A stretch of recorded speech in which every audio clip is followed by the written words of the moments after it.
bem-vindos ao episódio do IBDA Podcast, em que nós vamos receber o professor Marcos Nóbrega, que se auto-intitula o Mr. M do Direito Administrativo. Seja muito bem-vindo, professor! Obrigado, Raquel. Eu agradeço muito o convite. Estou muito feliz de estar aqui. Eu gosto muito de Minas, gosto muito de... E esse seu projeto é um projeto exitoso e extraordinário, né? Já tive a oportunidade de participar anteriormente, na época da pandemia, né? E, graças a Deus, sobrevivemos e estamos vivos, estamos felizes, difundindo o direito. E acho que isso é uma coisa muito importante.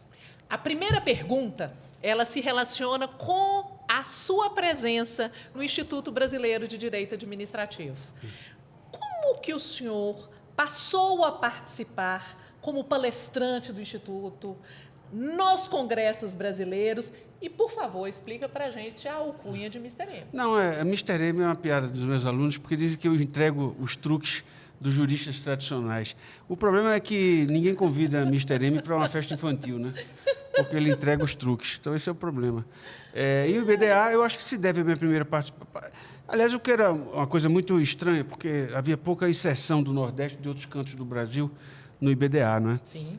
Eu, particularmente, estou há 20 anos como professor da Faculdade de Direito, sou associado 4, né? Estou preparando agora, inclusive, minha tese de titularidade e não vinha ninguém chamado de Ceará, da Paraíba, de Pernambuco, pelos braços do querido amigo Fabrício Mota, querido amigo de Goiás, Tribunal de Contas, Universidade Federal de Goiás, que me veio o convite, e é sempre bom esse congraçamento da ciência do direito administrativo, que está passando por transformações extraordinárias, né? A gente está vivendo uma verdadeira ruptura no direito administrativo, penso eu. E o grande fórum de debate sobre isso, certamente é o IBDA. Professor, enfrentando essa grande transformação, o senhor tem publicado obras que são muito relevantes. A segunda edição do Direito e Economia da Infraestrutura, pela editora Fórum, acabou de ser lançado. E o senhor também publicou a segunda edição da Análise Econômica de Licitações e Contratos de acordo com a Lei 14.133. Exato. Que, para mim, foi uma obra que me deixou pensando alguns dias, algumas semanas. O senhor faz um diálogo entre direito e economia. E o senhor trabalha conceitos que, na ciência jurídica, não são aprofundados do ponto de vista do esclarecimento objetivo.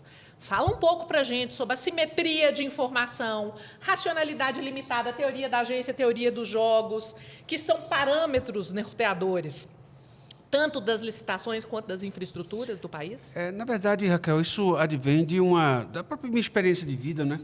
Sabe você que eu sou economista, né? Me formei em economia na Universidade Federal de Pernambuco, eu tinha me formado em administração, depois é que eu fui fazer direito. Então, eu já vim para a área do direito com uma visão multidisciplinar, digamos assim. E talvez o turning point dessa minha discussão teórica tenha sido em 2007, quando eu fui a primeira vez para a Universidade de Harvard como visiting scholar. E aí foi quando eu fui exposto a uma literatura totalmente diferente, que absolutamente não existia no Brasil. E aqui eu abro um parêntese.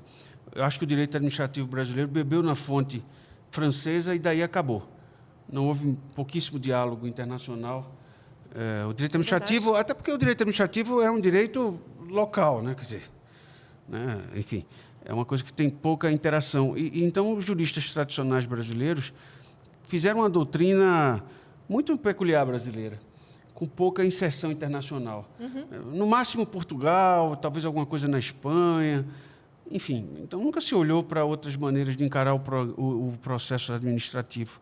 E isso mudou quando eu fui, em 2007, para os Estados Unidos.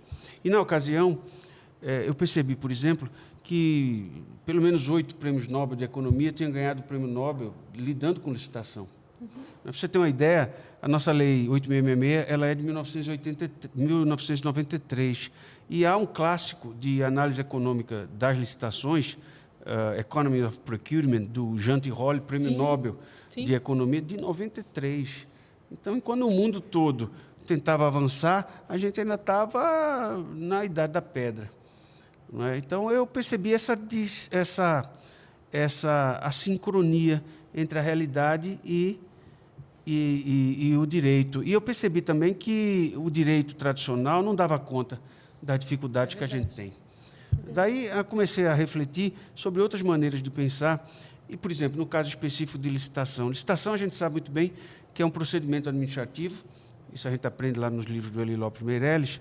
Mas, do ponto de vista econômico, licitação ela tem duas funções fundamentais, que é ser um mecanismo de detectação de mentira, ou utilizar, em outras palavras, é um problema de marketing design. Você tem que modelar a licitação para descobrir o quanto o licitante está mentindo. E ele não está mentindo porque ele é bandido, não. Ele está mentindo, e pode até ser, mas ele está mentindo porque ele é um maximizador de renda. Num pregão, por exemplo, se ele sabe que consegue vender por 100, mas ele colocou 120 e passou, melhor para ele. Ele não vai dizer para a administração, administração, eu posso vender por 100, viu, para ser legal. Ele não vai fazer isso. Então, a licitação é todo um mecanismo de descobrir o quanto a pessoa está dizendo a verdade. E perceba que os 4 grandes pilares da licitação é modalidade, regime de execução, modo de disputa e critério de julgamento. Esses são os pilares fundamentais. Mas, muitas vezes, isso não funciona. Aí, o que é que se utiliza? Você utiliza métodos auxiliares para tentar captar informação, que é, basicamente, garantia, certificados ISO. Então, tudo é uma questão de informação.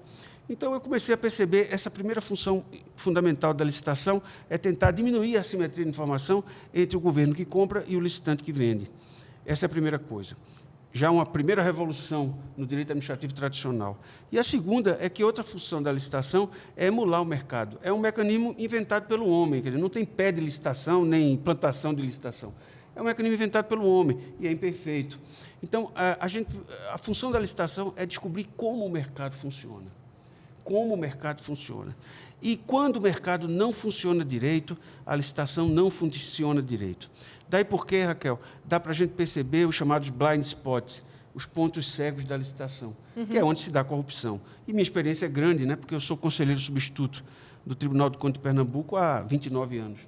29 anos vendo o que não dá certo. Exatamente. E tentando ver como fazer. Exatamente. Por exemplo, você tem situações, máfia do lixo, máfia da merenda escolar, máfia cultural, que é a inexigibilidade, muita picaretagem de contratação de advogado, porque o mercado não funciona adequadamente. Então, quando o mercado não funciona adequadamente, a licitação não funciona adequadamente. Então, basicamente, o problema da licitação é um problema de informação. Por exemplo, eu estava no debate um dia desse, e a discussão grande sobre garantias em licitação, e alguém diz, uma das funções da garantia é arrecadar. Isso não é arrecadar. A função da garantia é tentar sinalizar para o poder público que o licitante tem condições de fazer aquele contrato, porque ele só vai dar garantia se ele tiver afim. Por exemplo, seguro-garantia com cláusula de retomada, que é performance bond. Não é, aquilo não é uma... Esse tipo de seguro só vai ser dado se o risco for zero. Qual é a característica disso aí? É uma característica no qual a empresa construtora vai contratar uma seguradora que vai entrar na intimidade da empresa e vai certificar se ela tem condições de executar. É um mecanismo adicional de signing. E o que eu estou falando aqui, eu estou falando de Alvin Roth, ganhou o Prêmio Nobel de Economia, o Stiglitz ganhou, o Akerlof.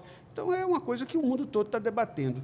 E, até agora, a gente está chegando ainda de forma muito embrionária no Brasil. Eu estava vendo a palestra de um aluno meu um dia desse, ele estava falando, agora tem uma novidade em licitação, que é custo de transação. Ronald Coase escreveu isso em 1937. Quer dizer, quase 100 anos atrás, 90 anos atrás, e esse debate chegou ainda de forma embrionária no Brasil, né? Mas, assim, ainda sou considerado aí um cara... diz coisas estranhas. O senhor trabalha conceitos que as pessoas não trabalham. Tem um livro publicado agora em 2025, que é o Teoria Econômica dos Contratos Públicos, Sistemas Dinâmicos Não Lineares, Complexidade e Novas Abordagens Legais, que foi publicado em inglês. Isso. Esse livro tem uma abordagem interdisciplinar, com conceitos em comuns. Não é todo mundo que fala de não linearidade e expectativa de estabilidade num contexto desse, explorando a ideia de equilíbrio dinâmico, não linear dos contratos de longo prazo. Eu confesso ao senhor que um dos contratos mais difíceis que eu tive que analisar exigia exatamente essa percepção, não tem muito tempo, 3, 4 anos, e o senhor foi uma das únicas referências. E o senhor trabalha isso em contratos de infraestrutura de longo prazo, com contexto de incerteza, de complexidade, e que tem que ter mecanismo adequado de reequilíbrio, e cita uma analogia sensacional, que é a do Amir Klink, na Travessia do Atlântico, em 84. Fala um pouquinho para a gente sobre a interdisciplinariedade do direito administrativo e essa teoria do barquinho. Klink. A teoria do barquinho Klink é uma coisa que realmente... Porque um dos grandes desafios do direito, um dos grandes desafios da vida é comunicar, né? E você é uma craque nisso aí. É a batalha da comunicação, né? E o direito é uma disciplina hermética, né? Você fala pacta sunt servanda. Quem é que entende isso aí, né? E aí, um grande desafio meu nos meus escritos, apesar dessas palavras difíceis aí, é tentar comunicar conceitos que são intuitivos. Sim. E vendo... Sempre li várias coisas sobre isso, vendo um videozinho uma vez sobre o Amir Klink, era até um vídeo do Globo Ciência, que era um vídeo dos anos 80. Ele contava a história, vocês sabem muito bem, o nosso grande navegador. Em 84, ele resolveu fazer a travessia do Oceano Atlântico, não havia internet. E ele foi pesquisar um barco a remo, e ele foi pesquisar o que tinha acontecido com as pessoas que tinham tentado essa travessia. E viu que as pessoas tinham morrido porque o barco tinha virado. Então, eu tenho um problema e eu tenho a causa. Qual é o problema? O barco vira. Então, qual é a solução? Eu vou fazer um barco que não vire. Então, ele ficou claro que para ele era fazer um barco que não virasse, porque as pessoas viravam e morriam. Sorte dele, encontrou um engenheiro naval da USP, Antônio Carlos Furia. Esse videozinho tem no YouTube. E o engenheiro disse: amigo, você está atacando o problema de maneira errada. É impossível você ter um barco que vai atravessar e enfrentar ondas de 10, 15 metros e o barco não vai virar, ele vai virar. Porque vai virar um barco pequeno e vira um barco grande também. Você tem, portanto, que criar mecanismos internos de equilíbrio. Você tem que criar um centro de gravidade tamanho no barco, que esse barco, caso vire, desvire. Essa é a teoria do barquinho Klink, fazendo uma analogia com contratos de longo prazo. O direito tradicional, o direito administrativo brasileiro tradicional, vê o equilíbrio como um trauma do contrato. O equilíbrio, ele é uma condição natural do passar do tempo. É impossível ter 30 anos de contrato ou um relacionamento de 30 anos se você não tiver mudanças nesse comportamento, tiver choques que se impõem sobre esse contrato. De tal maneira que você tem que criar lastros nesse contrato, mecanismos endógenos que permitam o seu desvirar, digamos assim. E assim foi feito. E a Mifrig desvirou, o barco dele funcionava como mais ou menos um João Bobo, ele foi, desvirou e voltou. E essa teoria, Raquel, tem ganhado muita aderência, não só nos juristas, no TCU, no SESEX Consenso, é uma coisa que vem sendo bastante aplicada. E a gente pode ver vários exemplos hoje que representam claramente lastros nesse barquinho Klink. O reequilíbrio cautelar surgiu aí no estado de São Paulo, é uma espécie de desvirar de lastro desse barco. Os reequilíbrios parciais baseados em evidência, agora estabelecidos para a NTT. O que eu quero dizer, enfim, ao fim e ao cabo, é que o mercado há muito tempo percebe essa incapacidade da doutrina administrativa clássica de dar respostas a esses problemas. E a teoria do barquinho Klink, e a minha doutrina, modesta parte, ela vem dar uma explicação. A gente já fazia isso, mas não sabia por quê. E eu estou explicando por que a gente faz isso, exatamente por esse aspecto. E me permita outra observação, Raquel. Muitas vezes nós temos já você é muito mais jovem do que eu, mas você já percebe ao longo desses anos todos que quando você vê pareceres do Tribunal de Contas, jurídicos, eles mandam assim: volte ao momento T0. É o momento quando se deu, é o pacta sunt servanda, o momento quando se deu a celebração do contrato. Não tem como voltar. Ora, não tem como voltar. Não tem como voltar por várias razões, Raquel. Primeiro, as partes são diferentes. As partes querem coisas diferentes. A sociedade mudou, a economia mudou. Muitas vezes, contrato administrativo ou qualquer outro tipo de contrato de longo prazo é um me engana que eu gosto. Tem um tema que eu tenho atacado agora e tenho me envolvido fortemente, doutrinariamente sobre isso, é o problema da matriz de risco. Sim. Que é um me engana que eu gosto de grandes proporções, de importância muito grande. O direito administrativo precisa qualificar esse tipo de coisa. Porque, veja, imagine, e me permite ir falando, que eu... Adoro. Eu sei que você fala bastante, mas... Adoro ouvir. Por exemplo, vou dar um exemplo. Você faz um contrato de concessão, por exemplo, um contrato de 30 anos, 20 anos depois, esse contrato é renegociado. Há uma crise no contrato, ele é renegociado. Para as partes, é melhor ficar no contrato, muitas vezes. Porque há um problema aqui que a doutrina econômica mostra claramente, que é um problema de lock-in contratual. Ou seja, as partes ficam estrategicamente presas. Por quê? Porque se o contrato for rescindido, o Estado vai ter que assumir aquela concessão e ele não quer. Ele não quer pegar essa bomba chiando. Não tem nem como mais. Não tem como. E a concessionária, o mercado é inelástico. Se a concessionária perder aquela concessão, ela não vai arranjar outra 15 dias depois. Verdade. É um mercado de poucas oportunidades. Então, é melhor ficar. Então, você fala assim, é melhor, às vezes, daquele momento. E aí, a noção de equilíbrio. É, às vezes, melhor, naquele momento, até perder. Até perder para ganhar lá na frente, para manter o contrato. Sim. E aí, me permita uma nova transformação que a gente está vivendo no direito administrativo. A gente está saindo da centralidade da lei, que é o que a gente aprendeu nos manuais. Dura lex, sed lex. A grande fonte do direito administrativo é a legalidade. E a gente está indo para a centralidade do contrato. Ou seja, o mais importante é salvar o contrato. Isso a gente vê claramente nas decisões da Sessex Consensus, do TCU. Vamos salvar o contrato, porque os danos de uma rescisão contratual são muito maiores. A gente vê nos aeroportos. Imagine um período aí de tumulto na regulação aeroportuária ou portuária. Uhum. Então, essas minhas teorizações, e acho que eu tenho sido uma voz importante no direito administrativo brasileiro, é exatamente teorizar sobre o que já existe. Porque, inclusive, eu tenho sofrido muitas críticas, né, nas minhas teorias, sobre a argumentação de que não tem nada novidade que você está dizendo. Não, de fato, não tem. Eu estou apenas explicando porque as pessoas fazem as coisas. Né? E o senhor enfrenta com uma coragem temas que nem sempre são objeto de reflexão, de redação crítica em artigos, em livros, em obras, como, por exemplo, originariamente, a questão dos e-marketplace. Sim. O senhor foi uma pessoa que foi um dos primeiros que trabalhou esses espaços virtuais que conectam fornecedores de serviços, de produtos com seus clientes. Amazon, Uber, Airbnb. Os defensores de marketplace apontam que eles possibilitam uma oferta mais ampla, diminui o custo da transação, melhora a questão de prazo de entrega, de execução.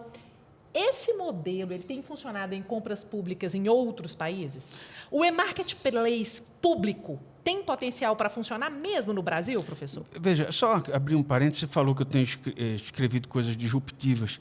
Sabe você que há 20 anos, exatamente 20 anos, eu sou professor da Faculdade de Direito do Recife, né? Sim. Inclusive, a capa esse livro é um livro importante, creio eu, mas mais importante pela capa, que mostra a maravilhosa Faculdade de Direito do Recife. E eu estava um dia desse, Raquel, dando aula, reclamando do aluno, reclamando da secretaria. As universidades federais vivem naquela crise que todos nós, uma crise milenar.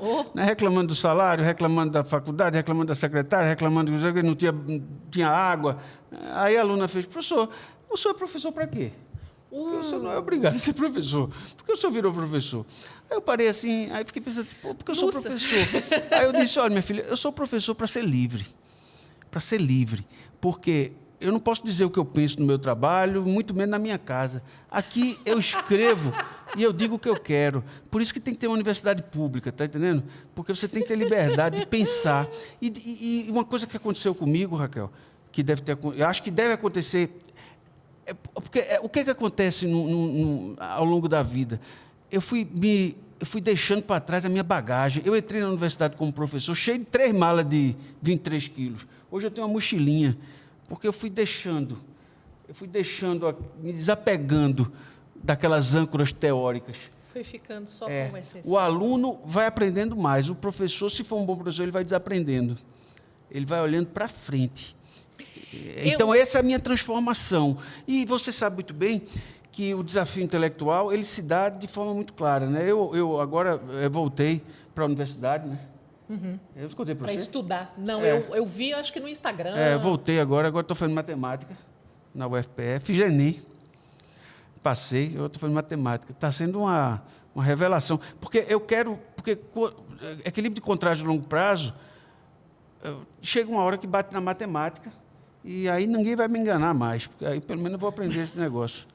Não é verdade? E tem sido uma jornada muito interessante. No que se refere a e-marketplace, permita, respondendo sua pergunta, eu acho que a gente tem 2 grandes desafios hoje em licitação no Brasil, embora a lei 14.133 esteja parcialmente despreparada para isso, que é a licitação em nuvem e o e-marketplace. Uhum. Você sabe que a gente está vivendo um processo de servicização, não sei nem se existe essa palavra, da economia. Né? Essa é uma das razões, inclusive, da reforma tributária. Você antigamente comprava o bem e esse bem passou a ser serviço. Então, por exemplo, você comprava um software para rodar a folha de pagamento, instalava lá o CD, Depois você passou a ter o serviço, você contratava o serviço. O equipamento ele vem junto. Você contratava ele em nuvem, né? Você contratava a assinatura. Como você tem hoje, por exemplo, do Office, né? Você contrata a assinatura. Só que você não roda a folha 30 dias, você paga 30 dias, um negócio que você não usa 30 dias. Então, agora o modelo que a gente vai ter é o modelo pay-as-you-go, você só vai usar o que você vai pagar. Sim. A pergunta é, como é que licita isso? Essa é a primeira pergunta. Se o senhor descobriu, o senhor conta? Porque contrato de tecnologia agora vai ser todo assim, nós temos que descobrir. Pois é. É uma coisa importante. Por favor. E o outro debate é o e-marketplace, né?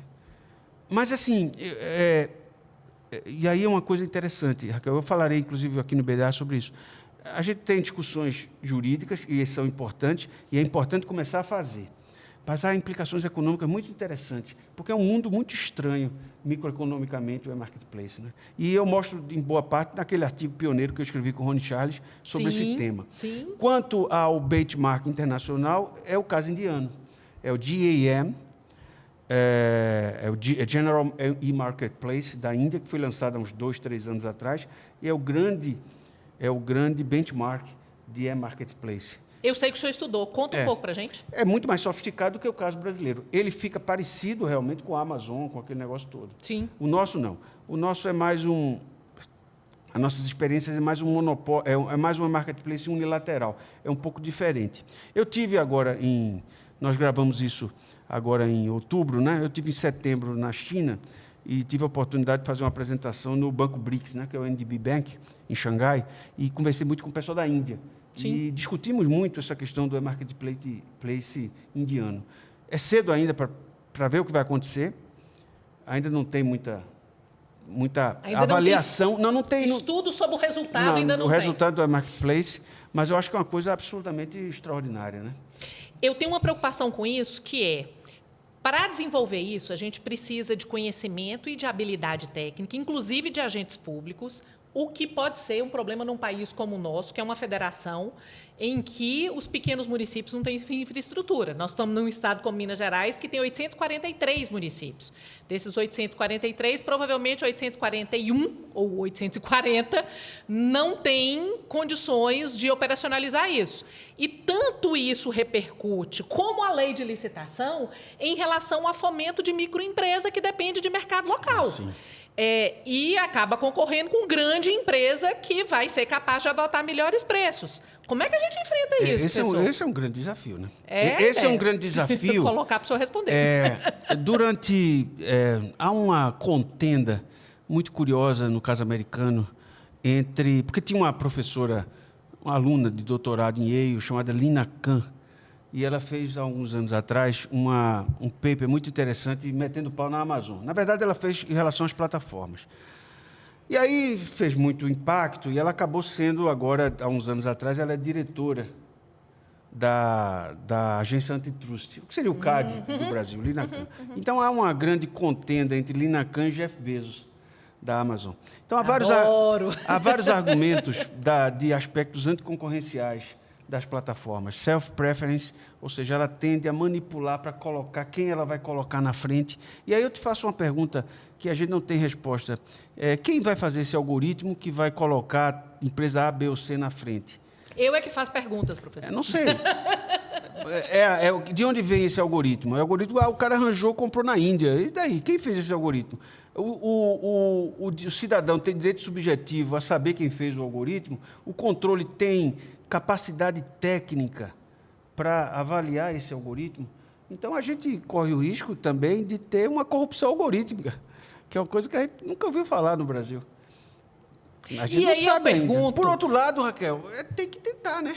Tem que tentar, né? Como é que a gente enfrenta isso, professor? Como é que a gente encara os principais desafios de uma administração pública que vai ser pautada por coisas que a gente não pensa, que são inteligência artificial? Como é que a gente vai fazer isso dentro da internet para ter controle, integridade e transparência? Pela minha experiência, muitas vezes no setor público, nem inteligência natural tem, quanto mais artificial.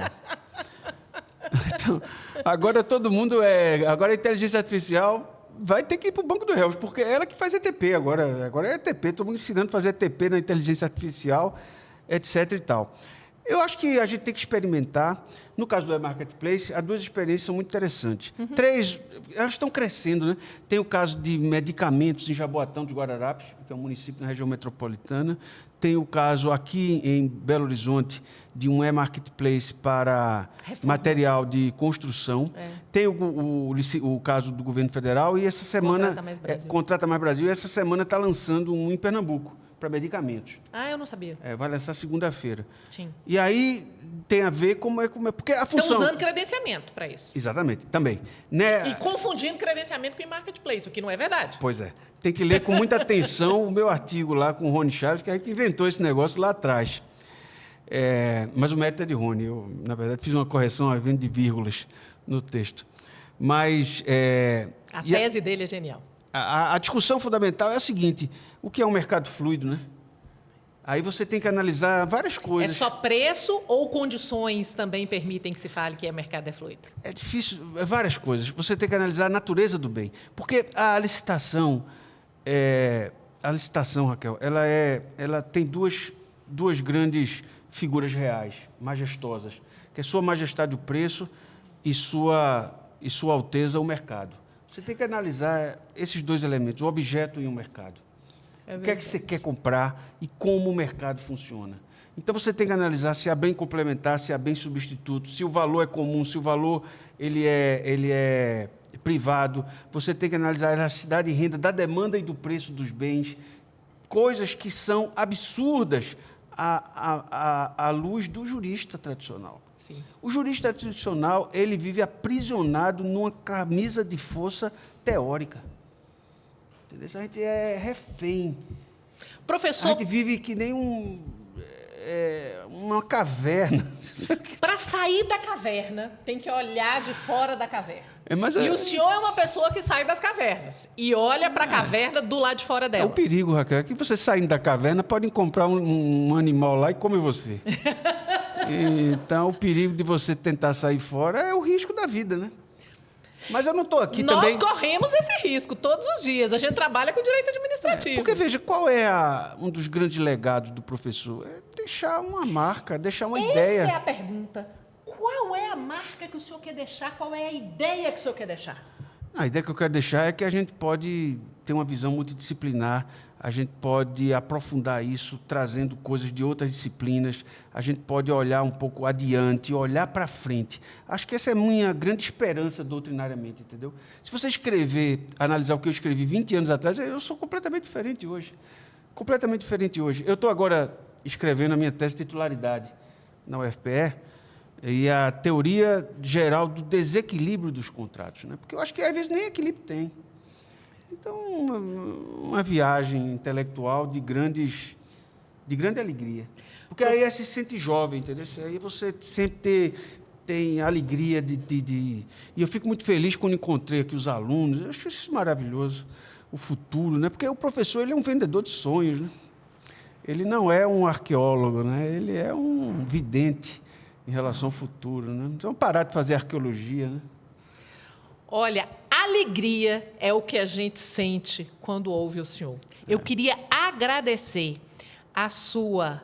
Engraçado, a maioria dos professores eu agradeço a lucidez. Ao senhor eu vou agradecer o olhar visionário, a capacidade de se perguntar sempre, de olhar para onde não se está olhando e para fazer a gente sair da caverna. Obrigada, professor Marcos. Eu que agradeço a oportunidade aí. Muito obrigado. Vocês podem me acompanhar nas redes sociais. Eu indico vários livros aí de coisas extraordinárias e acho que a gente está apenas começando essa jornada, Raquel. Eu agradeço. Muito obrigado. A você, não perca o próximo episódio do IBDA Podcast. Ouvir pessoas que pensam, fazem diferença e fazem a ciência evoluir para produzir bons resultados para todos, é isso que faz a vida valer a pena. Muito obrigada e até a próxima.